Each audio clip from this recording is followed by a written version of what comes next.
Olá, meus amigos e amigas! Estamos aqui para a gravação de mais um episódio do nosso podcast Brasília do Meu Coração. E hoje está aqui com a gente Theo Machado. Nós vamos falar sobre tecnologia. O Theo é empresário, CMO da Quato Tecnologia, é escritor e também mentor. Nós vamos falar muito de tecnologia, mas também nós vamos entrar nessas áreas extras aí que o Theo atua. Vamos contar um pouquinho da história dele, como ele chegou até a Quatro Tecnologia. Boa. Theo, obrigado por você ter vindo, aceitado o nosso convite. Antes de entrar aqui na área empresarial, vamos Uhum. contar um pouquinho da sua história? Bom, primeiramente, Cacheta, te agradecer por esse convite. E para mim é a primeira vez que eu estou na experiência de estar aqui como entrevistado e não como entrevistador. Então você é a primeira pessoa que me entrevista e assim eu estou muito feliz de estar aqui e agradecer toda a sua equipe que é sensacional, foi muito bem recebido aqui. E é bom, né? A gente se sente em casa, né? Quando a gente é acolhido assim por uma equipe tão sensacional. Então você está de parabéns aí. Obrigado, cara. Fico feliz. E você tem um podcast também, né? Tem, Nós vamos tem. falar sobre ele mais na frente. Mas você nasceu em Brasília? Nasci, cara, eu sou filho de Brasília. Nasci, inclusive, na maternidade Dom Bosco, no dia 11 de dezembro de 1982, às 9h45 da manhã. Eu lembro desse detalhe. Olha, poucas pessoas sabem exatamente a hora que nasceu, Eu né? não tenho como esquecer, porque assim, a minha, a minha mãe, eu sou filho, eu sou. A diferença, pra você ter ideia, a diferença de idade da primeira fase dos meus irmãos, para mim, é de 18 anos. Eu nasci no dia 11 de dezembro e a minha irmã casou no dia 10 de dezembro. A minha mãe passou mal no casamento e foi para a maternidade para eu nascer. Então Olha não tem só. como esquecer. Inclusive, geralmente eu sou lembrado por isso. Minha mãe não conseguiu participar do meu casamento porque foi o Theo queria nascer no meio da cerimônia. É história interessante É, essa. bastante. E você nasceu, você morava onde aqui? Sou nascido e Você criado lembra, no Guará. lembra quando você era pequeno? Lembro, sou Guará 1, nascido Guará 1 ou no 2? Guará 2. Não, eu morei no Guará 2 também, na É minha mesmo? infância. Eu não sou de Brasília, nasci em Aham, Patos de Minas, mas vim bem criança aqui para Brasília na década de 80. aham. E o primeiro bairro, a gente foi na casa dos meus avós no início, até arrumar um lugar. E o primeiro bairro que eu morei foi o Guará 2, fiquei lá um tempo E a lá. gente aqui é muito bairrista, Brasília, né? É, é. Mas aí você mora lá até hoje? Não, na verdade eu fui nascido e criado no Guará 2 e geralmente quando a pessoa casa ela quer morar na mesma cidade, né? E eu não. Morei em vários satélites aqui em Brasília, morei em Taguatinga, morei na Samambaia, aí depois voltei para Taguatinga de novo, fui para Águas Claras e agora eu moro em Vicente Pires. Ah, tudo para aquele lado de lá, né? Pro lado sul ali. É, exatamente, porque assim, a gente precisa se adequar, pelo menos ao meu pensamento, né? Na questão de rede de apoio, né? E a maior parte da minha rede de apoio, que é a minha sogra, né? As minhas cunhadas moram para aquela região, então a gente tende a ficar um pouco ali mais próximo. Legal. E você estudou lá nas escolas do Guará? Você estudou aonde? Estudei no Centro de Ensino de Primeiro Grau, número 5 até a sexta série. Cara, eu estudei lá também. Mentira, velho. Juro por Deus, estudei Cara, que lá. ano que você estudou lá? Cara, foi 88, 89. Que fera. Foi lá, estudei lá vários anos. Estudei no Centro 1 e Boa. depois no Centro 5, ou no Centro 5 e depois no Centro 1. Ah, então Agora eu você não foi lembro primeiro no exatamente. centro 5 e depois você foi pro Isso, centro foi. um, que é o 5 ficava entre a 34 e a 32 e o centro um ficava na 36, É, entre a 34 e 36. eu morava na 21. Naquela 21 ali. De frente de frente. Eu É, morava na 19. olha, cara, será que a gente não jogou bola? Cara, Você tá provavelmente. quantos anos? Desculpa perguntar. Eu tô com 42. Olha, eu tenho 44. Se Cara, bobear, a gente jogou bola contra ali. provavelmente você deve ter estudado no centro Tinha um com a uma, minha irmã. pode ser, tem uma quadra ali entre a 21 e a 19, uma quadra de futebol, e tinha um campinho de Sim, grama sim. que rolava um futebol ali, a É, gente jogava. exatamente, entre a 19 e a 21, mas só que eu não participava muito, porque eu era aquele cara que Você não gostava de futebol? não é que eu não gostava de futebol, acho que o futebol que não gostava de mim. Então eu era o cara que, quando terminava de escolher todo mundo, o pessoal ainda ficava olhando assim para ver se achava outra pessoa. Eu Mas era o essa futebol não pessoa. gostava muito de mim também, não. Apesar de eu ter feito mais de 1000 gols na minha carreira, mas eu insisti bastante. Hoje eu tô meio aposentado. Eu insisti Cara, bastante. futebol nunca foi um esporte que eu não consegui mesmo desenrolar. Cara, bons tempos. Eu gostava muito de morar no Guará ali nessa época. Cara, impressionante. Guará ele tem A maioria das pessoas que eu conheço, né, que eram do meu ciclo, eles casaram, tiveram seus filhos e voltaram a morar no Guará. E isso não aconteceu comigo, e mesmo porque hoje eu tendo a querer morar em condomínio, até por questão de segurança, né? Eu passei por um desafio muito grande. Quando eu voltei para Taguatinga em 2016, minha casa foi invadida e depois disso aí foi que eu fui morar em Águas Claras, em apartamento. E aí o ano passado que eu voltei a morar em casa, mas somente em casa de condomínio.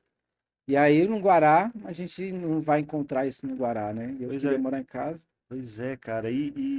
Apesar que o Guará agora tem uns condomínios grandes Tem, lá, né? O tem. Guará cresceu bastante. Cresceu, Mas na cresceu. nossa infância era seguro, né? Eu lembro Era de ficar na rua, extremamente. brincava na rua, saía pra pegar Cosme e Damião no Guará inteiro, percorria aquele Guará inteiro pra pegar Cosme e Damião. Não, e era o seguinte, né? Os vizinhos, os pais dos amigos, era como se fossem nossos pais. Exato. Se a gente fizesse bagunça na rua, eles iam lá, puxavam a orelha.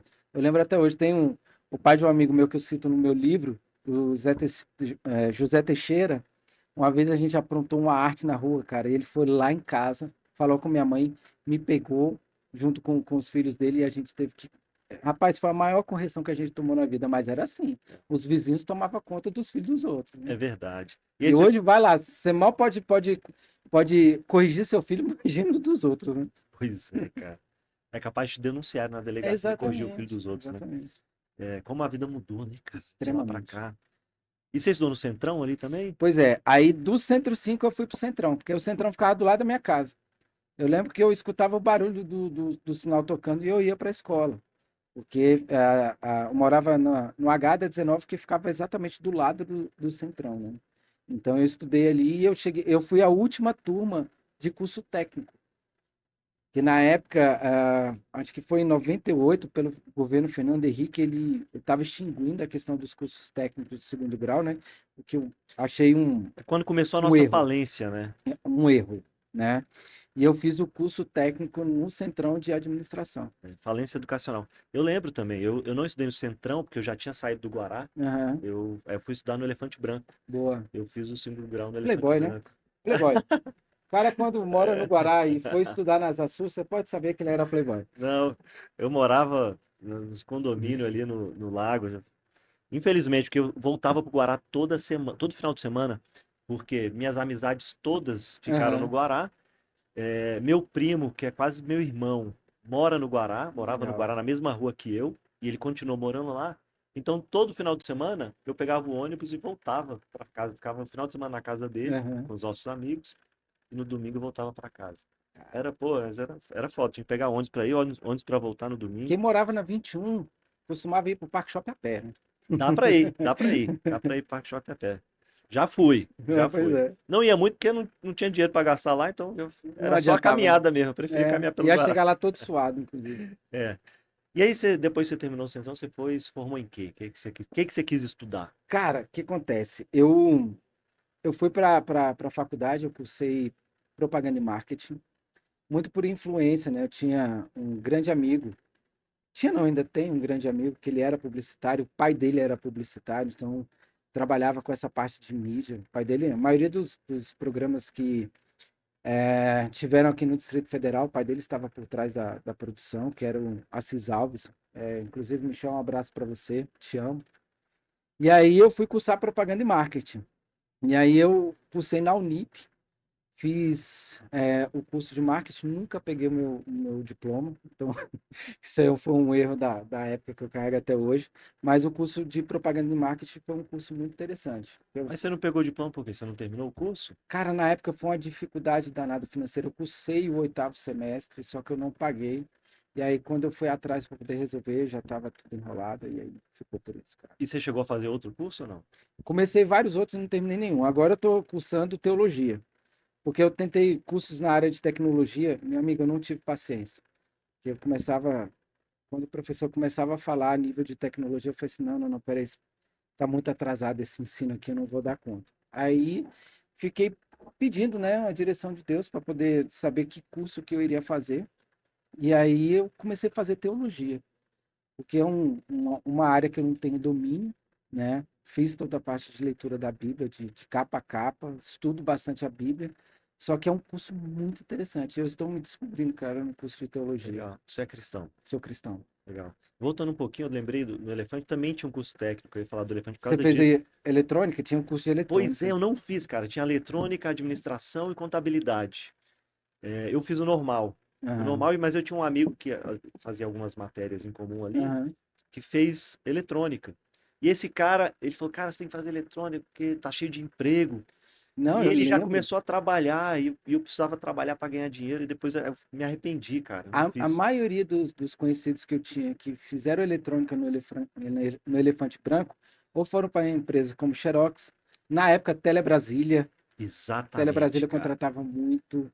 Aí depois veio Brasil Telecom. Muita gente conseguiu emprego na área por conta do Exatamente. curso de eletrônica do Elefante É porque Branco. nessa época eu tava querendo jogar bola, eu insisti ainda. Sério? Aí eu ficava jogando. Enfim, deixa pra lá.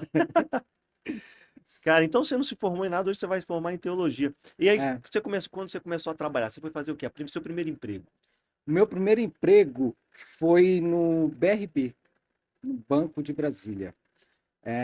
Eu fiz estágio, aí eu era menor de idade, eu fiz um estágio com 17 anos e foi aí que eu aprendi a gostar de venda. Porque na época eu lembro como se fosse hoje. O estágio, o valor da bolsa era R$ 340. Eu trabalhava numa agência do BRB. E na época se pagava comissão em venda de cartão, venda de seguro, título de capitalização. E eu descobri nessa época que eu poderia dobrar o valor da minha bolsa vendendo os produtos do banco. Meu amigo, eu, Aí você falou, é é agora. agora. Sentava na minha mesa, eu saía com. Pelo menos na época eu lembro que tinha um cartão que dava uma comissão como se fosse hoje. Eu não esqueço. Essa comissão era uma comissão de R$ 3 por uma venda de um cartão chamado Visa Fácil, que o BRB tinha. E o cara sentava na minha frente, ele saía de lá com algum produto do banco. Se fosse um título de capitalização, um seguro. Eu olhava, o cliente sentava, eu via a chave do carro dele, seu carro tem seguro. E eu ia ali. E na época eu lembro que a gente batia muita meta dentro da agência e o gerente geral já sabia do meu perfil. Quando ele queria já ia falar a palavra, quando ele queria empurrar um produto, quando ele queria fazer uma oferta de produto para o cliente, ele já mandava para minha mesa. E ali foi onde eu descobri a parte de venda. É porque quem tem facilidade para vender já tá com um passo à frente, né? Porque tudo na vida é vendas, Eu né? descobri que eu gostava de venda porque eu gostava de dinheiro, né? Então, Sim, assim, a melhor forma de ganhar dinheiro é vendendo, né? mas quem fala que não gosta de dinheiro tá meio que mentindo. Todo É, mundo gosta de dinheiro, porque tudo é dinheiro, né? é. Tudo você precisa pagar. Uhum. Para respirar ainda não tá precisando, mas para Não tomar tem uma pedágio. água, você vai ter que Exatamente. pagar, né? Para se Sim, deslocar, você tem que pagar, para morar, você exatamente. tem que pagar, para comer, você tem que pagar. Pode até ser que você ainda não esteja pagando, mas tem alguém Sim, pagando para você. com certeza. E Não eu tem falo almoço muito isso. grátis. Não tem almoço grátis e eu falo isso muito pro meu filho, inclusive. Aí do BRB você foi para onde? Aí do BRB, completei 18 anos e o meu irmão, ele montou uma construtora. E aí eu fui trabalhar com ele. Quando eu me deparei, eu estava com 18 anos de idade, dirigindo uma Kombi, que era a Kombi que é uma famosa, inclusive, né? Tá aqui o meu cunhado Fidelis aqui, está o aqui. Fidelis está aqui, ele sabe da história da Kombi. E aí, através desse trabalho do meu irmão, quando eu me vi, eu estava gerenciando uma equipe de 25 funcionários, que eram os pedreiros, né? Que era Mestre obra, de né? Mestre de obra, obra, ajudante então, de obra. ajudante de obra. E aí, quando eu vi, eu estava fazendo toda a parte de compra, tomando conta desse empreendimento do meu irmão. E aí eu fiquei lá por mais ou menos um ano. E aí, quando eu entrei na faculdade, o pessoal dos seguros BRB me conhecia por conta dos meus resultados lá no banco e me chamaram para poder ser estagiário no Seguros BRB. E aí eu comecei uma jornada ali. Fiquei aproximadamente 8 meses ali no BRB, fazendo toda a parte de venda de seguros. E aí eu comecei, e eu sempre tive uma pegada muito, muito grande para a parte de treinamento. Eu gosto de ensinar. E aí no BRB, quando eu vi, eu estava visitando todas as agências, falando sobre o produto, ensinando, né, as técnicas de venda.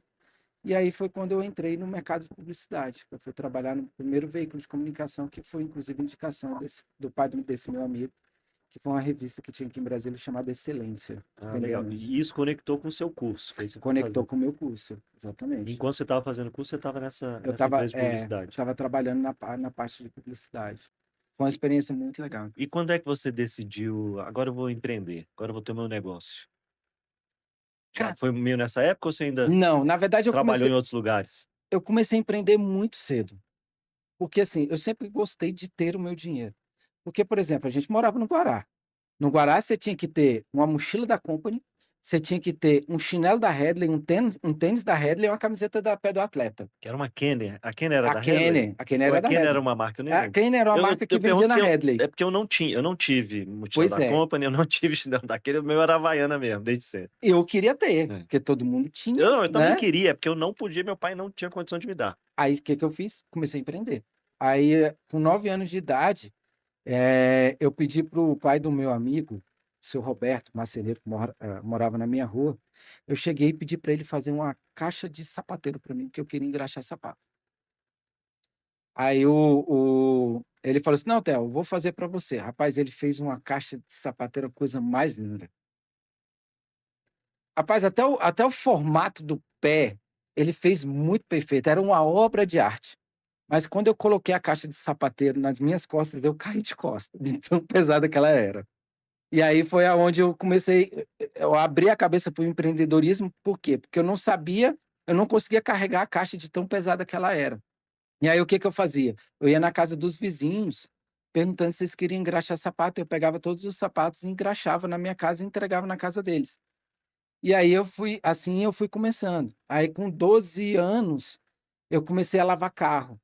Eu gostava muito de carro, sempre gostei muito de carro e eu queria dinheiro para poder comprar Kenner, esses negócios. E aí, com 11 anos, 11 para 12 anos, eu comecei a lavar carro na porta da minha casa. E aí, a minha tia, ela ativou a veia empreendedora em mim, porque eu ganhei um aspirador de pó de uma cliente que morava na minha rua. Eu não tinha aspirador de pó, ela me deu. Ela comprou um novo e ela me deu um aspirador de pó. E para lavar carro, eu fazia a limpeza interna do carro com escova de lavar roupa. E aí ela via essa minha dificuldade, ela foi e me deu o aspirador de pó.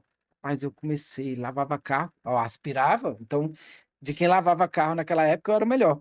E essa escova, ela é boa porque ela tira o cabelo das mulheres que cai ali, fica pregando ali no Exatamente, carpete, né? exato. E aí eu comecei a fazer isso. Aí esse aspirador de pó quebrou, cara. E aí eu cheguei para minha tia, que morava na frente da minha casa, tia Maroca, que tinha uma veia empreendedora tremenda. Tudo que ela metia a mão, ela fazia dinheiro. E eu pedi para ela para poder comprar, para ela tirar para mim na Arapuã um aspirador de pó. E ela foi comigo na loja. Quando ela chegou lá na loja, eu apontei para ela, falei assim: eu quero comprar essa máquina, aquela VAP. Tinha acabado de lançar a VAP. Quem tinha uma máquina daquela ali, meu amigo, fazia a lavagem no carro. E ela me fez comprar os dois, a máquina e o aspirador de pó e essa máquina. Ela falou assim: não, através do seu trabalho, o retorno que vai dar com mais clientes que você vai vender por conta de você ter uma máquina que você vai poder lavar motor de carro, que você vai poder, e o aspirador de pó que Vai você. agilizar o teu trabalho, que vai ser mais Isso. rápido, você vai E ganhar mais aí, tempo. e aí ela fez eu comprar. E depois disso eu fui empreendendo.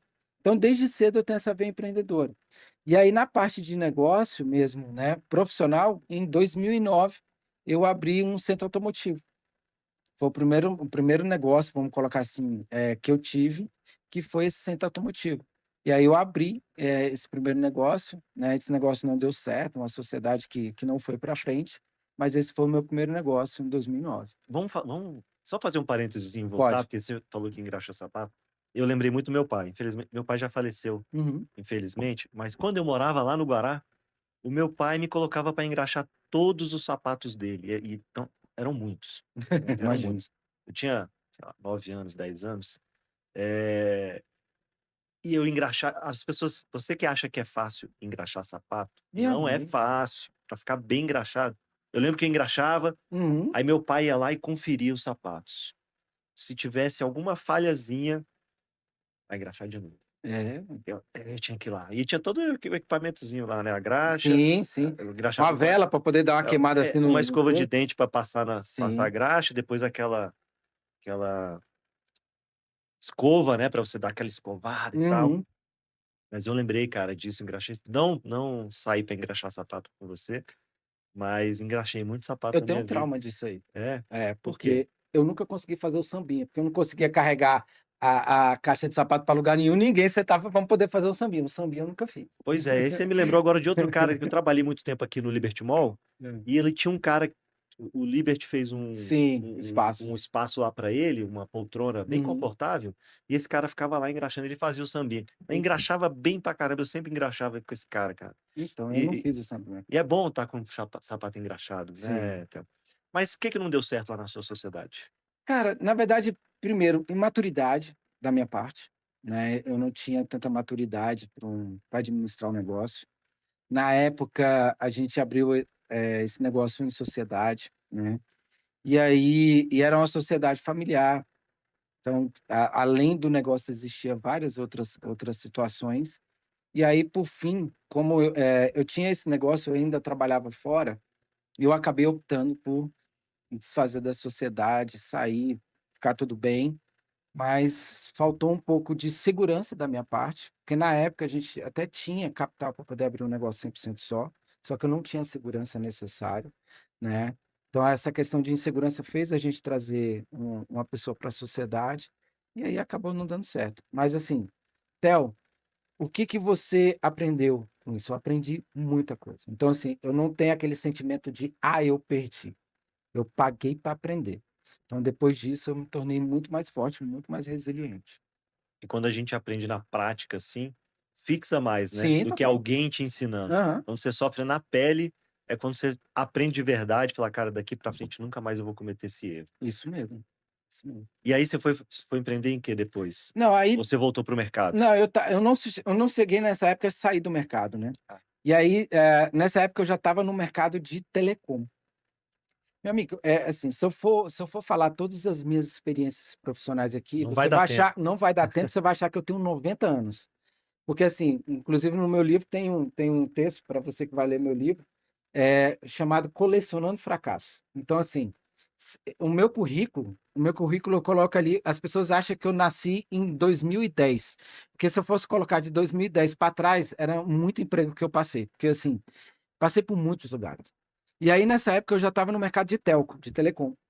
E aí eu fiquei nesse mercado de telecom até 2014, né? Passei por duas empresas nesse período, mas eu atuei no mercado de telecom até 2014. Que estava começando, né, quando Na verdade, não. Em não? 2014, assim, o boom do mercado foi assim, anos depois da privatização, né? Que aí veio o mercado da telefonia móvel, que foi muito pujante, O vamos início colocar dos anos assim. 2000, né, foi Sim, final da década de 90, início dos anos exato. 2000. E aí foi um mercado que foi muito bom.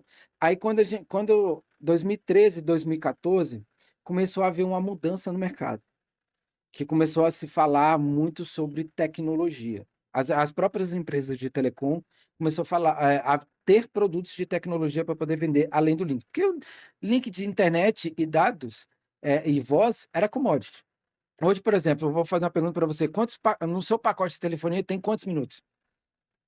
Cara, acho que Ninguém ele é sabe. ilimitado, ó. Ninguém sabe. Na No época, meu caso é limitado, eu acho. na época a gente vendia pacote de 100, 200, 300 minutos, que era muita coisa. Tem o de download, né, É, de gigas, que eu acho que é 10 gigas, mas 30 para você, gigas. para você ver, a gente vendia um link, eu lembro como se fosse hoje, um link de telefonia empresarial, a gente vendia por R$ 1.000. Um link. O cara tinha um pacote de 10 mil minutos, a gente vendia por R$ 1.000. Hoje, isso não é nada. É peanuts. O cara paga R$ 50 na assinatura e tem um link profissional dentro da empresa dele em fibra ótica. Na época, a internet, eu lembro como se fosse hoje. A primeira ADSL que eu tive na minha casa era uma ADSL de 256K. Hoje você contrata 100 GB na sua casa. Então, para você ver que isso é uma commodity, ficou muito acessível. E já em 2014, as empresas de telecom estavam vendo essa tendência. E aí começou a se falar muito da parte de tecnologia. E aí, ó, começou a venda de serviços de data center, serviços de segurança da informação, né, como firewall, como serviço.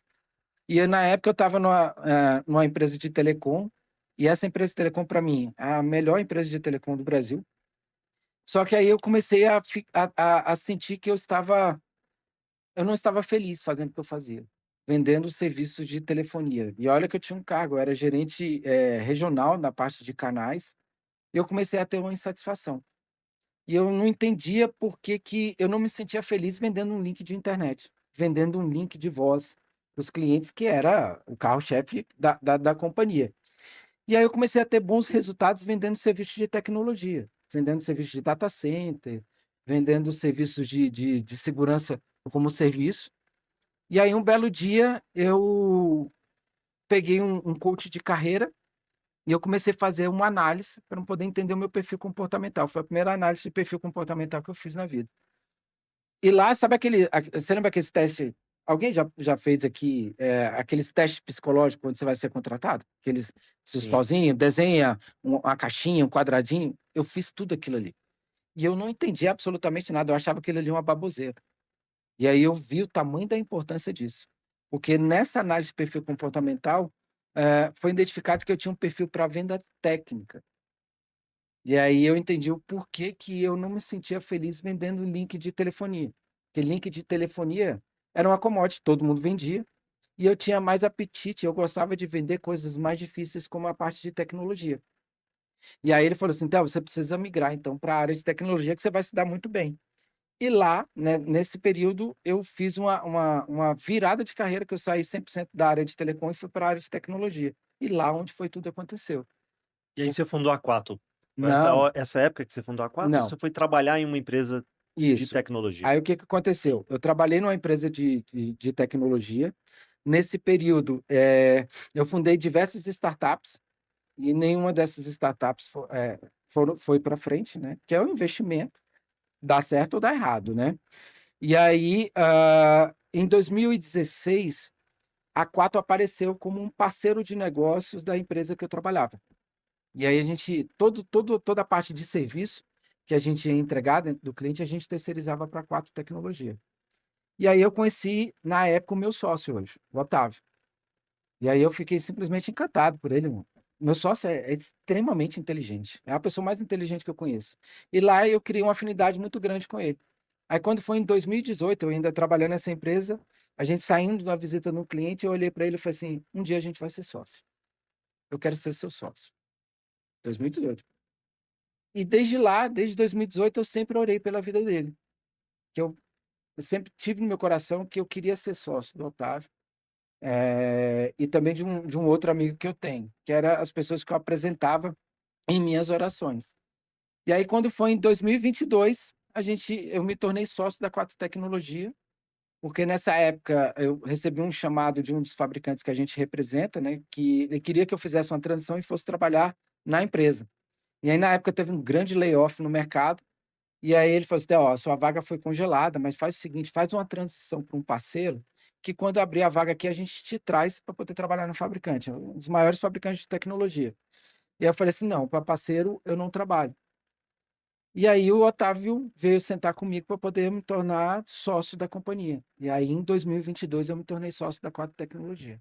E de lá a gente tem crescido de forma muito espetacular. E essa sociedade é um pouco do aprendizado que você teve lá atrás? Porque imagino que para ter um sócio, você tem que ter uma afinidade de pensamento, uma afinidade de valores, de comportamento. Isso Sim, importa? total. Na verdade é o seguinte: princípios e valores. A gente tem que ter uma aliança a nível de princípios e valores. Mas, por exemplo, o meu sócio, ele é o oposto de mim. A gente se completa. Então, por exemplo, eu sou muito bom na parte de vendas, na parte de marketing, a gente tem isso muito bem estruturado dentro da nossa companhia. Então, eu cuido da parte de vendas e da parte de marketing, que é o meu foco. E ele cuida da parte técnica da companhia. Então, cada um dentro da sua área responde pelos seus departamentos, que ele cuida da parte de operações e da parte de delivery, né? Que é a entrega de projeto, e eu cuido de 100% dessa parte comercial. Então, eu entendo nada, absolutamente nada do que ele faz, e ele entende absolutamente nada do que eu faço. Então, a gente se completa. E isso é muito importante, porque, por exemplo, a gente ele tem qualidades, ele tem skills que eu não tenho, assim como eu tenho skills que ele não tem. Então a gente se completa. Então essa questão de você contratar uma pessoa que pensa igual, que tem as mesmas habilidades que você, é uma grande possibilidade de dar ruim. Legal. Não, legal esse depoimento, porque eu penso dessa forma. Eu acho que além da complementariedade, que Sim, é preciso ter numa sociedade, você tem que ter afinidade de valores. Sim, total. Porque se a pessoa não tiver os mesmos valores, princípios, éticos que você tem, a tendência no médio prazo ou no longo prazo é isso, essa sociedade ruir, Sim, né? total. Independente do sucesso da companhia. Porque Eu você acho, acaba começando a bater de frente ali com a pessoa, às vezes vê uma coisa que você não concorda. Em é, termos de comportamento, sim, de cultura empresarial, você estabelece uma cultura dentro da empresa para os seus funcionários? sim, Qual é a estabelecemos. O cultura lá da Quatro? que Qual acontece? é o tipo de colaborador que vocês Vamos lá. preferem ou que vocês querem ter com vocês lá? A gente é uma empresa de consultoria, né? Então a gente tem uma equipe técnica muito grande. Então, quando a gente vai contratar, a gente tenta buscar uma pessoa que tem o perfil da nossa companhia. Porque assim, a gente delega muita responsabilidade para os nossos colaboradores. Tanto eu quanto o meu sócio, a gente tenta ser uma plataforma de lançamento de pessoas. Então, assim, a gente delega autonomia para os nossos colaboradores, né? Tanto na parte de marketing quanto na parte de projeto. A gente tem um senso de pertencimento muito grande. Então, a gente faz todo um onboarding, né? Para as pessoas entenderem um pouco sobre a nossa cultura. As nossas áreas, elas são muito bem definidas dentro da nossa companhia. Então, a gente tem toda a parte de cargos ali, cada um entendendo o seu papel dentro da companhia. E aí eu costumo dizer para o meu time que cada um ele tem que entender o seu papel dentro da companhia e ser o seu próprio gestor, no sentido de lá na ponta, junto ao cliente, junto aos projetos, eles se sentirem como donos mesmo, né? Ter o senso de pertencimento. Então, isso tem funcionado muito bem dentro da nossa companhia. Então, por exemplo, nós temos colaboradores da nossa companhia que está trabalhando na Quatro desde a sua fundação. E são pessoas, assim, de extrema competência, né? Na parte de projetos, a gente tem toda a parte de gestão de projetos. Então, assim, a gente tem a parte de reporte, nós temos os técnicos e os nossos técnicos, cada um dentro dos seus skills. Então, eu tenho um técnico de infra, eu tenho um técnico de cloud. Na parte de marketing, eu tenho um profissional de marketing que tem conhecimento sobre o negócio da companhia, que isso é um ponto muito importante. Até fazer um parêntese. Quando eu contratei meu profissional de marketing, eu contratei ele para poder fazer a parte de rebranding da nossa marca. E aí, ele começou dentro da companhia com um contrato de R$ 1.800. E aí, esse contrato ele foi se estendendo.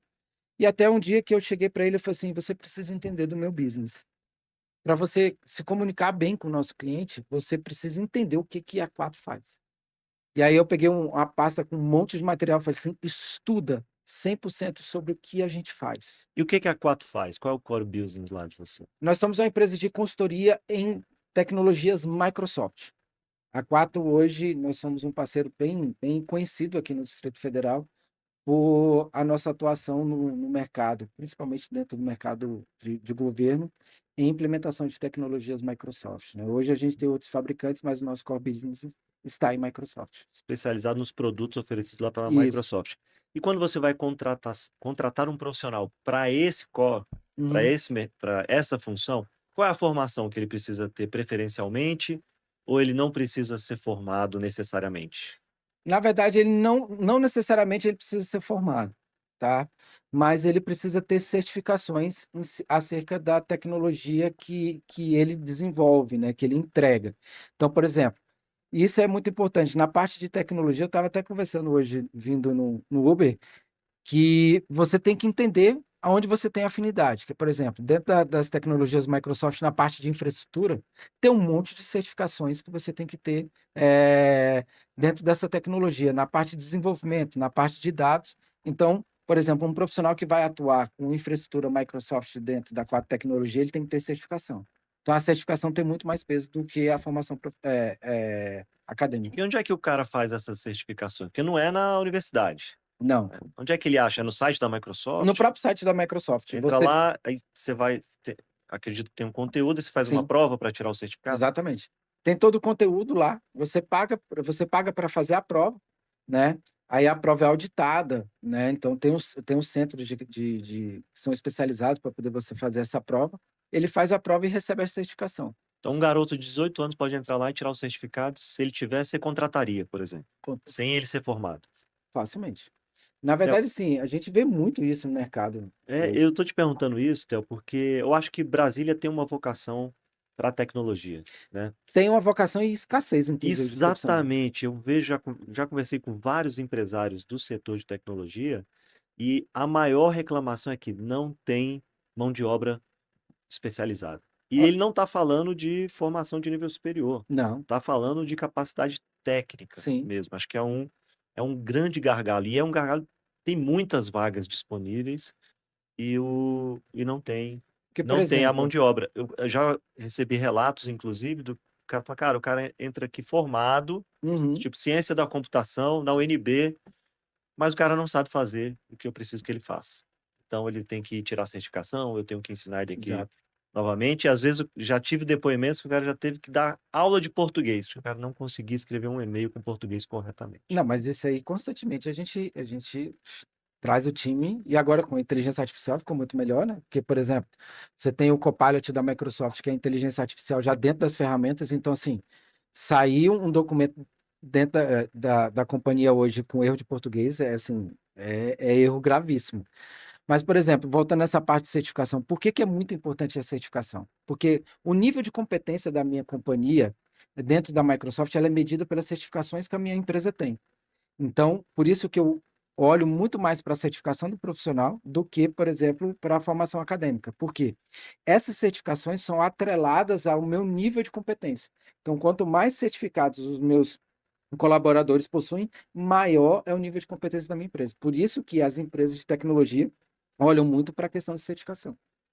Cara, legal. Importante saber disso e fica a dica aí para quem está começando ou quem Sim, quer entrar no novo mercado. Às vezes o cara quer mudar de carreira, né? Gosta de tecnologia, dá para você fazer suas certificações e se alocar no mercado, porque tem muita vaga em Brasília tem. disponível para isso. E aí, Theo, você escreveu esse livro, A Liberdade que Mora na Identidade. Tem a ver com tecnologia isso aqui? Não, tem a ver com uma jornada de Show. descoberta sobre quem verdadeiramente eu sou, né? Porque, por exemplo, falei para você. Eu estou te perguntando isso porque eu trabalhei no ITI. Sou servidor, Uhum, eu trabalhei no ITI, que faz a identidade digital, tudo, sim, e tem uma identidade, tem tem. Porque assim, eu uma- aprendi, meu Deus do céu, falaram, como é que é o nome disso aqui? A sua digital, né? Tem uma foi digital legal. aqui, aí Tem. ficou, para mim, me pareceu que era sobre tecnologia, mas aí tem aqui, descubra quem Deus te criou para ser. E se você der uma olhada, tá escrito liberdade, o D, o A e o D está com uma cor diferente. Isso fala Ah, sobre é. paternidade, So dead. é, Ah, cara, sobre quem legal. nós somos verdadeiramente. Porque assim, Isso foi quando? Quando você escreveu esse livro? eu escrevi esse livro, na verdade já tem bastante tempo, vinha bastante tempo que eu vinha ensaiando publicar esse livro, porque eu recebi uma palavra de Deus em 2020 que eu iria escrever um livro. E eu já tinha, nessa questão do mercado digital de infoproduto, em 2019, eu tinha feito um esboço de um e-book, né? Porque eu pensei, cara, vou lançar. A gente falou aqui no off sobre o Érico Rocha, falei assim, cara, vou criar um e-book aqui. E aí, em 2020, Deus falou que eu iria escrever um livro. Eu falei assim, tá bom, o que que eu vou escrever? E aí ele foi trazendo, colocando no meu coração, vamos poder falar um pouco sobre restauração da identidade, sobre quem verdadeiramente nós somos. Porque ao longo da vida, nós acreditamos muito em rótulos que nos foram colocados, né? Então, por exemplo, você não é competente, você nunca vai ser ninguém. Eu fiz até uma analogia num vídeo do lançamento, colocando os post-its, né? Você nunca vai ser ninguém. Você é grosso, você é estúpido, você é que nem seu pai. Quando você crescer, você vai ser cachaceiro igual ao seu pai. Essas palavras que a gente escuta enquanto criança, que elas se tornam verdades para Vai nós, né? entrando na sua mente, né? Sim. Então, por exemplo, a questão mesmo do meu primeiro negócio não ter dado certo, a questão da insegurança, é porque eu acreditava que eu nunca seria ninguém. Então, a nossa identidade em Cristo, né, que é a nossa verdadeira paternidade, que está lá em Gênesis 1:26, fala que façamos o homem conforme nossa imagem, conforme nossa semelhança. Só que eu não acreditava nisso. né? E eu fui entender isso à medida que eu fui restaurando a minha identidade sobre quem eu verdadeiramente era. Cara, vamos fazer um parênteses e voltar no tempo lá no início da nossa conversa. Aham. Você falou agora de Deus, estabelecer sua identidade. Como é que foi na sua família essa questão da religiosidade, de frequentar um Uhum. templo, uma igreja, um templo evangélico, enfim. Seus pais, te orientavam quanto a isso? Quando é que você viu que isso era importante? Cara, meu pai e minha mãe nunca me levaram para a igreja. Ah, eu comecei a ir para a igreja sozinho. Lá na minha rua tinha o José Teixeira, que ele tinha uma caminhonete, eu lembro como se fosse hoje. E os filhos dele faziam. A esposa dele era muito ativa na igreja, lá na Divino Espírito Santo ali, subindo ali no Centro 5 ali, né? Tinha um rogacionista e a igreja Divino Espírito Santo. E ela era obreira lá na igreja, e ela levava os filhos dela para catequese. E como eles eram muito os meus amigos, Igreja católica. igreja católica. Eu já Eu, assisti missa lá, assim. e aí eu comecei a ir para frequentar a catequese junto com eles. A gente subia na caçamba da caminhonete no sábado de manhã e a gente ia para a catequese. E eu comecei a frequentar a igreja, né? Fiz a minha primeira comunhão lá e eu ia sozinho. Pra você ter ideia, minha mãe e meu pai foram no dia da minha formatura. Cara, eu também fiz a primeira comunhão lá, nessa igreja. Ó, Fazia a catequese lá. pois é. E Coisa. aí eu comecei a ir sozinho para a igreja. E aí, quando eu tinha mais ou menos uns 13, 14 anos, a minha cunhada, que era viúva do meu irmão, ela frequentava uma igreja lá no Guará, que era Filadélfia, fica lá na 24. E eu comecei a frequentar com ela essa igreja. Aí ela casou e eu continuei indo sozinho para a igreja. Então, assim, meu pai e minha mãe nunca, na verdade, assim, eles nunca me levaram para a igreja, mas me incentivavam a ir. Você quer ir? Pode ir. Tanto que eu ia sozinho para a igreja lá na 24, pegava uma Kombi de lotação ali na parada de ônibus e ia para a igreja sozinho. Então, eu sempre gostei muito dessas coisas de Deus. E pra você ter ideia, em 2000, não, 2000, eu tinha 13 anos de idade, eu vi na casa da minha tia Maroca, que me incentivou ao empreendedorismo, e eu vi lá um quadro com a foto lá de Aparecida do Norte. E eu perguntei para minha mãe, onde é que é esse lugar? É aqui no Brasil. Lindo, quadro, né? Eu falei assim, eu quero conhecer esse lugar aí. Um templo gigante, né? Templo gigante. Eu falei assim, mãe, eu quero conhecer esse lugar aí. Ela tá. Aí um belo dia, minha vizinha, dona Sabina, falecida, ela fazia muita excursão. E ela foi fazer uma excursão lá para Aparecida do Norte. Eu cheguei para minha mãe, mãe, eu quero ir para Aparecida do Norte, quero conhecer aquele lugar ali. E ela foi lá, preencheu um documento e me autorizou a viajar com a minha vizinha. E eu fui para Aparecida do Norte sozinho. Eu conheci aqui. Adolescente. Adolescente, eu tinha 13 anos. Eu fui lá conhecer. Eu lembro que eu conheci lá e conheci Campo de Jordão, sozinho. Sem a minha família, né? Eu estava ali junto com a minha vizinha. Nessa época não era tão difícil isso, né? Hoje acho que é mais difícil. Total. Os pais não querem jamais deixar o filho adolescente viajar sozinho. Não, pega, deixa, pai não deixa o menino de 13 anos na rua hoje, É. praticamente. E aí eu fui, e essa minha jornada buscando a palavra de Deus sempre foi uma coisa minha E mesmo. como é que foi essa experiência lá nesse tempo? Eu nunca fui, mas tenho relatos de que é impactante lá. É totalmente impactante. As pessoas indo lá, né, pagando promessa, é um templo muito grande. Eu demorei uns 2 dias para poder conhecer tudo, perninha pequena, né? Demorei uns 2 dias para poder conhecer aquele lugar todo, e assim, é bem impactante. Bastante, bastante. É um lugar muito bonito E de você é se conhecer. católico? Não, eu sou cristão evangélico hoje. Evangélico. Isso. Mas até então era igrejas católicas, né? Que Sim, você. sim. E aí, quando é que você chegou na igreja evangélica? É o que eu estava falando, eu fui para a igreja evangélica com a minha cunhada, né, que Ah, era a que é essa, falecida do essa. meu irmão, que eu fui para a primeira igreja, na primeira vez na igreja Filadélfia. E aí eu fui conhecer a igreja, gostei, e eu me apaixonei pelo ministério de louvor, né, que tinha na igreja, e eles tocavam, Você achava a coisa toca mais alguma bonita. coisa? Eu toco Canta, bem, canta. eu toco bem birimbau porque só tem uma corda, mas eu não toco nada. Eu fui sonoplasta na igreja. Ah, legal. E aí eu vi o Ministério de Louvor tocando e eu me sentia, toda vez que eu vi o Ministério de Louvor tocando, eu me sentia muito tocado, chorava e tal, Cara, isso é impactante mesmo. muito. E aí eu fiquei apaixonado pela igreja evangélica. Aí teve um hiato, né? Um hiato na minha vida que eu fiquei afastado da igreja, que aí eu fui pro mundão, né? Rapaz, com força mesmo.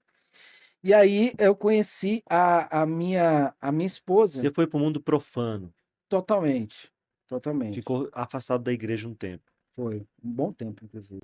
Você era Eu fiquei ali. casado nessa época? Não. Não, não. Fiquei ali dos meus 15 anos até os meus 19, 20 anos afastado da igreja. Então não foi tanto tempo assim. Assim, não foi muito tempo, mas foi necessário. Mas eu entendo que essa falta de apoio, né? Não estou aqui criticando ninguém, meu pai, minha família nenhuma, mas essa falta dessa estrutura, Orientação. orientação, eu poderia, de repente, ter custado, sei lá, a minha vida. Eu não estou dizendo para você que eu aprontei horrores, mas assim, estar afastado do evangelho, seja ele na igreja católica, na igreja evangélica, te deixa muito exposto, né? Então, assim, eu poderia ter evitado muitas coisas, né? Passagens dentro da minha vida, mas foi necessário para poder forjar o meu caráter, né? E aí, quando eu conheci a minha esposa, meu pai faleceu, eu tinha 22 anos de idade. Quando meu pai faleceu, meu chão acabou. Eu não sabia da força que meu pai exercia, né? A autoridade que ele exercia em mim. E aí, um belo dia, minha esposa me chamou para poder ir para a igreja. E lá, quando eu entrei na igreja, de lá eu nunca mais saí. Nunca mais saí. Isso foi em 2005. E aí você tem filhos? Tenho dois. E aí como é que você lida com seus filhos em relação a isso? Essa orientação da igreja? Eles vão na igreja contigo? Eles frequentam a igreja. Meu filho, por exemplo, ele já está indo, conhecendo outras igrejas. Meu filho tá se descobrindo, né? Mas assim, a base foi muito bem feita. E eu deixo eles muito à vontade. A minha filha é bem menor, ela ainda não tem esse entendimento, mas meu filho é adolescente. Então aí, por exemplo, tem um colega dele da escola que frequenta a igreja Batista Central, que ele vai. Tem a minha sobrinha que frequenta uma outra igreja no Vicente Pires, ele vai lá, ele conhece. Então, assim, é o que a gente orienta. A gente quer que o nosso filho esteja nos caminhos do Senhor, seja ele onde for, né? Então a gente dá essa base. Estou te perguntando isso porque hoje eu julgo fundamental essa orientação familiar, né? Sim, De incentivar os filhos a procurar um local. sim, Como você falou, seja uma igreja católica, uma igreja evangélica, para ter esse contato com os desígnios de Cristo, com a igreja, com a mensagem, com a Bíblia. exatamente. Eu acho que isso é fundamental. Na minha casa, eu fiz lá também a primeira comunhão, na mesma igreja Uhum. que você. Eu lembro até de ir, a gente tem memórias disso, de Tem. ir na aula e tudo. Mas meus pais não frequentavam a Padre igreja. Guido, na época ainda, É, eu inclusive. não tenho essa memória, não vou me lembrar de nome de ninguém. Eu tenho muita dificuldade com o nome, eu tenho facilidade com a fisionomia.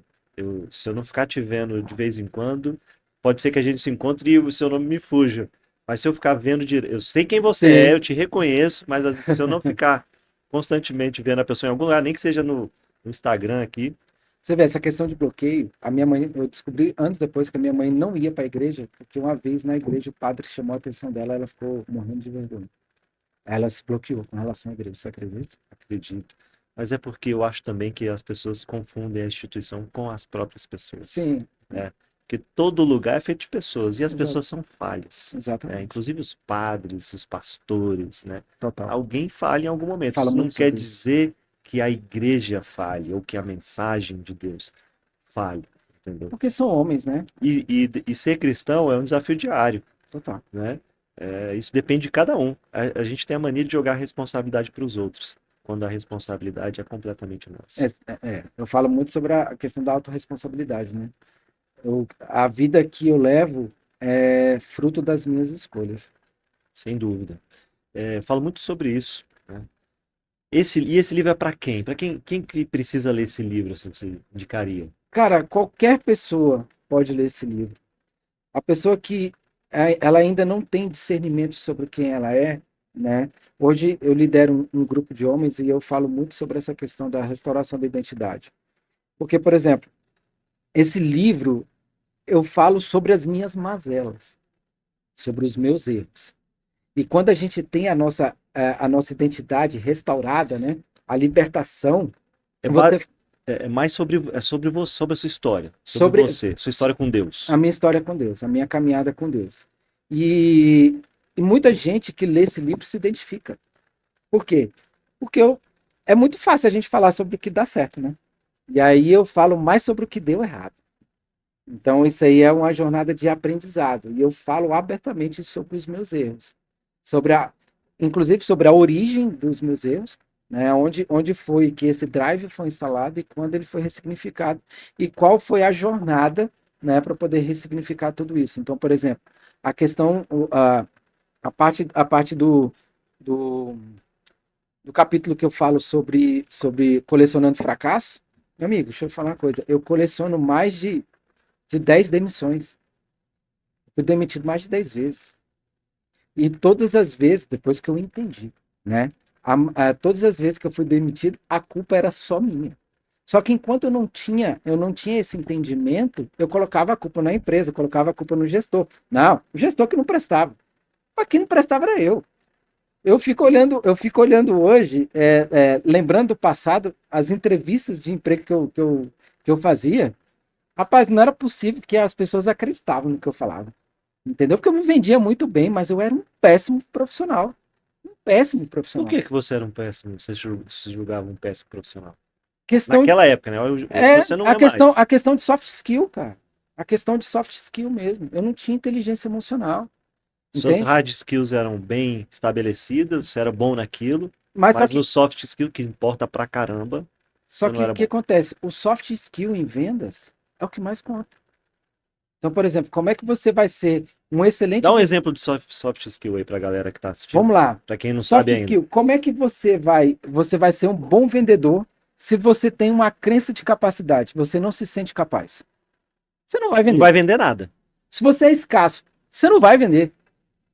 Se você tem uma crença de escassez, você não vai vender. Não existe bom vendedor escasso. O vendedor escasso, ele não vende, ele não bate meta. O vendedor que não se sente capaz, né, que tem uma crença de capacidade, ele nunca vai conseguir atingir resultado.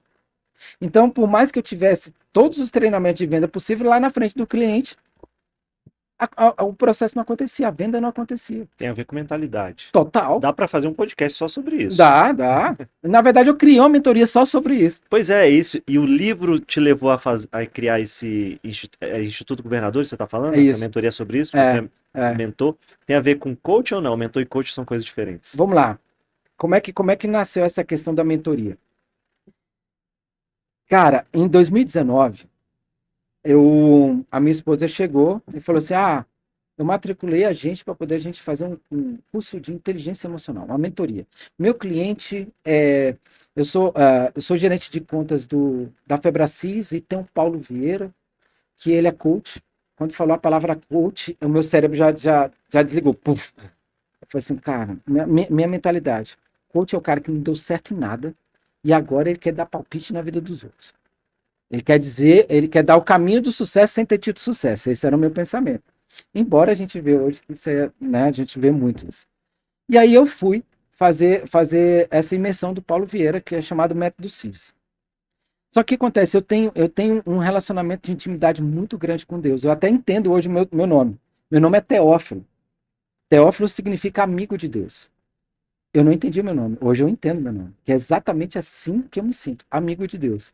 E eu sempre gostei de apresentar algumas coisas para Deus. Por exemplo, em 2014, 2013, eu fiz uma oração para Deus pedalando. Eu estava na frente do CNPq lá no lago. Quando o CNPq ficava no lago, eu pedalando, fiz oração para Deus poder mudar. Cara, eu trabalhei ali um tempo. Sério? Eu acho que a nossa vida tem alguma conexão Cara, aí. às vezes a gente tava cruzando no elevador, É, né? E não chegou a se conhecer. E aí eu tava pedalando, indo pro trabalho de bicicleta, e eu orei para Deus. Eu falei assim, Senhor, muda os meus amigos, me apresenta pessoas que são conectadas contigo, que vão fazer que eu tenha um relacionamento de proximidade com o Senhor. Fiz essa oração. E aí, um belo dia, Deus me apresentou esses novos amigos. E esses novos amigos eram as pessoas que eu mais falava mal da minha igreja, que era o Ministério de Casais. Eu chamava de a maçonaria da Manancial. E aí, eu fui fazer um passeio ciclístico na igreja. E aí, quando eu estava lá no estacionamento do CNPq, que eu olhei, estava todas as pessoas que eu mais falava mal, que eram as pessoas do Ministério de Casais. Que eles eram muito conectados, eles viajavam juntos, faziam muitos eventos da igreja. E como eu não estava nesse meio, A tendência nossa é criticar, né? E eu criticava essas pessoas. E aí no estacionamento do A gente sempre CNPq, critica aquilo que a gente não conhece. exato. E eu no estacionamento do CNPq, quando eu vi aquelas pessoas, Deus falou no meu coração: essas são as pessoas que você precisa se conectar. E dali criei amizade com essas pessoas. Então, nessa questão de fazer a oração, quando foi no método CIS, um pouco antes do método CIS, eu cheguei para Deus e fiz uma oração, porque assim, eu estava na igreja e eu via o pastor, né, pregando a palavra, falando, e muitas coisas eu não entendia. Eu não entendia. E aí eu falei para Deus: Senhor, eu quero conhecer a tua palavra, mas eu não quero conhecer da boca de um religioso. Eu quero conhecer de outras formas. E aí, no método CIS, eu fui muito contrariado, né? E aí, com 40 minutos que eu estava lá, com o Paulo Vieira entregando lá o conteúdo, eu comecei a chorar. Que era Deus falando no meu coração: Filho, você não me pediu para poder conhecer a minha palavra? Tá aí. Ouça que ele é meu filho. E eu comecei a ouvir ele falando e tudo que ele falava. E na época o Paulo ele não se declarava, né, publicamente assim que ele era um cristão evangélico. Isso aconteceu ali na pandemia. E aí, ao longo do treinamento do método CIS, tudo que ele ia falando, né, a respeito de inteligência emocional, Deus ia me entregando os versículos da Bíblia. E eu comecei a ter entendimento de que tudo que estava sendo falado ali já estava escrito que era na Bíblia. E aí, de lá para cá, eu me apaixonei pelo desenvolvimento pessoal. E aí eu comecei a cruzar essas duas coisas, né? A parte de palavra com inteligência emocional. E aí, em E aí você 2000, criou o Instituto eu Governadores. criei, não, quem criou foi Deus. Em 2021, eu conheci um grupo chamado Sete Mulheres, que é uma pastora muito amiga, que é a minha mentora, uma dos meus mentores é ela.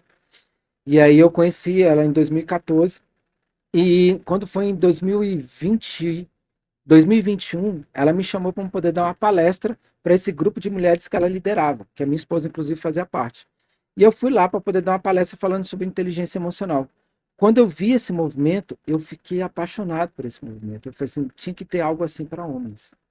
E eu comentei com ela, falei assim: pastora, tinha que ter um movimento desse, assim como as Sete Mulheres, tinha que ter algo para homem. E eu nem conhecia legendários, entendeu? E aí ela falou assim: vamos orar para isso, né, para Deus levantar alguém, porque ela não é casada. Vamos orar para Deus, para poder Deus apresentar alguém, né, para poder liderar uma obra como essa. E eu entrei em propósito de oração com ela. Nós chegamos a cogitar diversos nomes, para ser o líder desse grupo.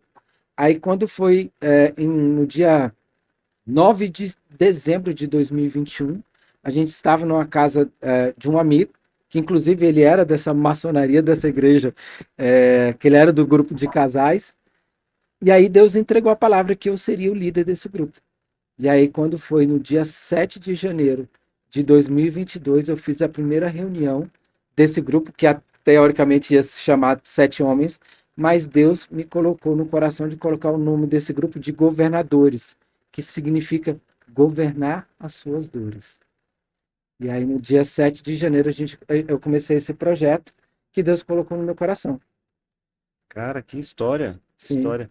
Então é só para homens só para e homens. é sobre o que especialmente assim, para quem que deveria estar ali? Quais homens deveriam estar ali? Homens que não são orgulhosos. Homens que têm um coração ensinável, que têm um coração quebrantado. Porque o orgulhoso, ele tem muita dificuldade de reconhecer quem ele é em Cristo Jesus. Então, Eu costumo dizer que você só muda se você tiver humildade, exato.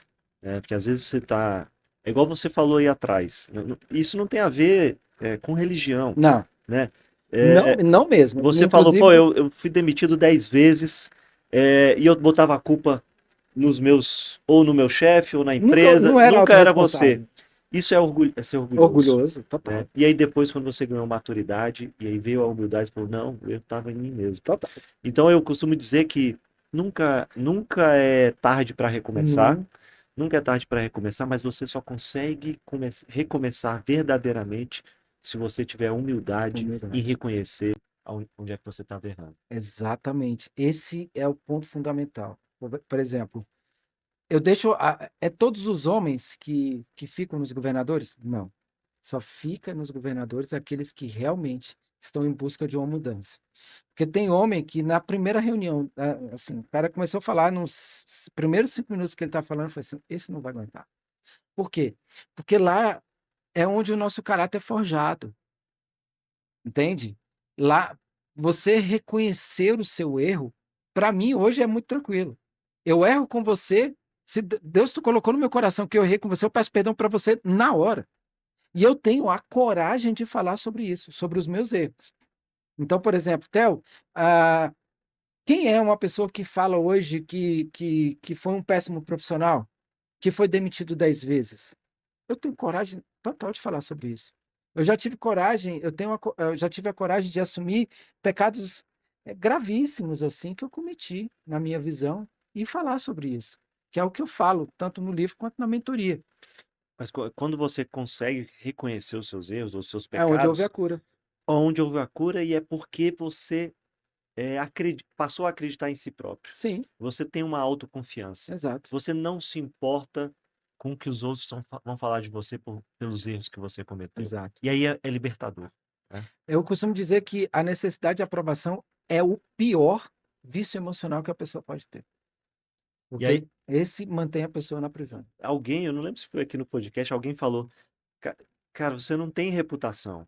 A Não tem. reputação que você acha que tem são os outros que estão te dando. E É ele a pode nota dos te, outros, é a é, régua dos e outros. ele pode tirar a qualquer momento. Então Total. você não tem que se importar com isso, porque não é sua. Não é minha, exatamente. E aí, nesse Instituto dos Governadores, é que tem esses 12 pilares da vida. Sim, Você fala sobre isso lá? eu falo sobre isso. O que Dá um acontece? exemplo aí, que 12 são muitos, mas quais são aí basicamente os principais? Bom, vamos lá. Esses 12 pilares que eu aprendi, essa metodologia, né, não foi criada por mim, não foi criada pelo Paulo, que é o Roda da Vida. Que eu fiz a primeira vez o Roda da Vida lá no próprio Método CIS, que ele tem, inclusive, tem um capítulo do meu livro que eu trago, né, o Roda da Vida para ele, para poder a gente entender, né, um pouco como é que está o nosso equilíbrio. Quando a gente faz o Roda da Vida, a gente consegue enxergar quais as áreas da nossa vida que está disfuncional. E aí, quando eu fiz o Roda da Vida da primeira vez, eu vi aquilo ali como uma coisa ruim, né?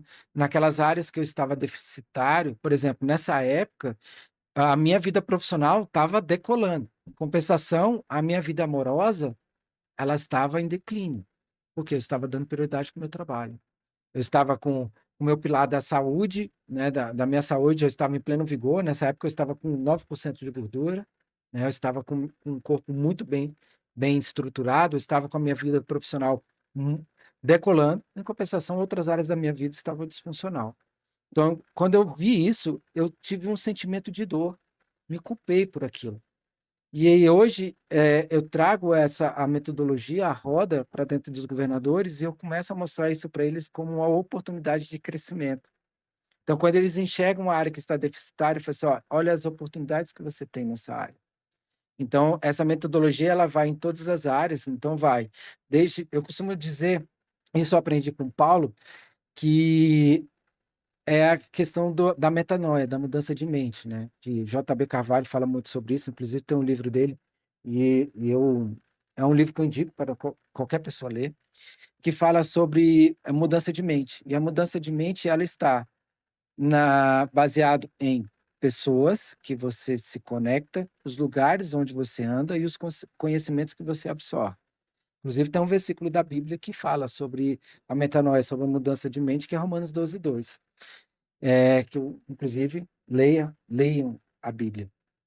E aí, essa questão da mudança de mente, ela parte em cima de você entender sobre os pilares da sua vida, que, por exemplo, o que eu preciso mudar na minha vida? Quais são as pessoas que eu preciso me conectar, os lugares que eu preciso estar para poder mudar a minha realidade, né? Que é basicamente o que eu falo sobre isso na mentoria. Se você quer atingir resultados diferentes, você tem que mudar o seu ecossistema. Então, você tem que mudar as pessoas que você se conecta, né, as pessoas que você anda, os lugares que você frequenta. Então, isso vai em todas as áreas da vida. Você não vai mudar a sua vida fazendo as mesmas coisas que você estava Albert Einstein, fazendo até, a até então. insanidade. E aí, para quem quiser participar, tem que ser evangélico, cristão, não? É para qualquer homem que queira participar Lá não tem placa de igreja. Entendi. Lá é para qualquer homem, independente de religião, basta acreditar em Deus. E onde é que acha isso? Tá no Instagram, tem um Tem, site? tem lá o Fala arroba. aí pra galera pra gente colocar aí na descrição aqui do Boa. episódio. O nosso Instagram é arroba Instituto Governadores, né? Hoje a gente tem uma equipe, né? Então tem uma equipe que cuida dessa parte de comunicação, tem equipe que cuida da parte financeira, né? E todos eles são membros Porque isso voluntários. é profundo. Dá pra fazer um episódio também só disso aí. Dá, Do dá, Instituto dá. Governador pra gente destrinchar aí algumas coisas. Mas nosso tempo já tá aí. Caraca, a Já gente tá voou chegando aqui. ao fim. E vamos encerrar falando do seu podcast, que aí nós voltamos aqui para Quatro Tecnologia. Foi por conta da Quatro que você decidiu fazer podcast? Porque esse podcast é de tecnologia. O que acontece? Eu faço podcast desde 2020, né? Eu comecei um podcast no Spotify, falando sobre desenvolvimento pessoal, né? E aí, esse podcast, essa cultura, né, de conversar com as pessoas, né, de trazer as pessoas para poder conversar, eu levei para a minha companhia.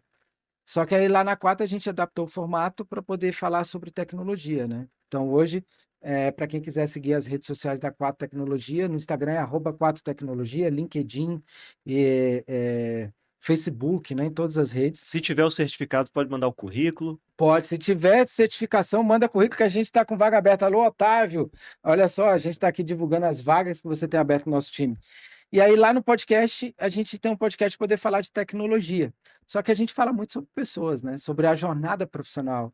E esse podcast é um conteúdo bem interessante também. Então, para as pessoas que querem se encontrar na tecnologia, o conteúdo do nosso podcast, ele é muito informativo também, né? E as nossas redes sociais, elas são totalmente voltadas para o ensino. Então, a gente sempre está levando conteúdo relevante na parte de tecnologia nas nossas redes. Por exemplo, no nosso site, a gente lançou nosso novo portal no início de julho. O nosso portal ele é um hub de conhecimento. Que, por exemplo, as pessoas que participaram do nosso podcast, a gente está chamando essas pessoas para poder escrever matérias para o nosso blog. Então, as pessoas estão compartilhando as suas experiências lá dentro das nossas redes sociais, através do nosso podcast e através do nosso blog no site. Cara, que legal. Legal, Theo. Infelizmente, nosso tempo tá acabando. Que isso, mas É, passou rápido, hein, pessoas? passou rápido pra caramba. Cara, que história inspiradora a sua. De tudo que você passou lá do início da sua adolescência até agora, com sendo um empresário de sucesso lá na Quatro Tecnologia. E parabéns por essa iniciativa também do Instituto Governadores. Eu particularmente identifiquei que eu acho que a família é a base da sociedade, Total. né, de uma sociedade saudável. E eu identifiquei que essa loucura toda que a gente está vivendo no país e no mundo tem a ver com o afastamento das pessoas de Deus, Total. né? Independente da religião que a pessoa acredite. E isso tem impactado nas famílias. E aí, quando as famílias são impactadas e destruídas, a sociedade fica doente. Então é 100%. meio isso, e aí eu te parabenizo, eu acho que é uma grande iniciativa sua, essa questão do Instituto Governadores. De repente, no futuro, a gente pode marcar um outro episódio para falar Vamos. mais profundamente sobre isso e talvez também sobre o seu livro. Eu vou ler. E aí a gente conversa depois, mas te agradeço imensamente por ter compartilhado aqui com a gente tudo isso. Eu tenho certeza que vai ser inspirador para você que está assistindo.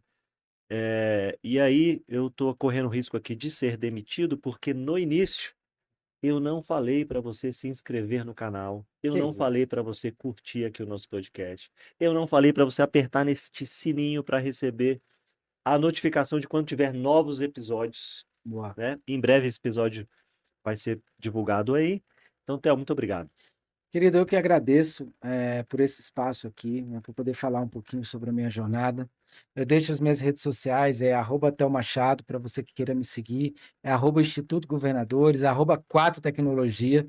A gente, eu costumo dizer que a gente é multiplataforma. O ser humano ele é multiplataforma. Então não existe o Theo profissional, não existe o Theo pessoal, não existe o Theo mentor. Eu sou uma pessoa só. Então lá nas minhas redes sociais eu compartilho um pouco sobre essa jornada. Legal, muito obrigado. Se você gostou, compartilhe aí com a sua rede. Até mais, até o próximo episódio.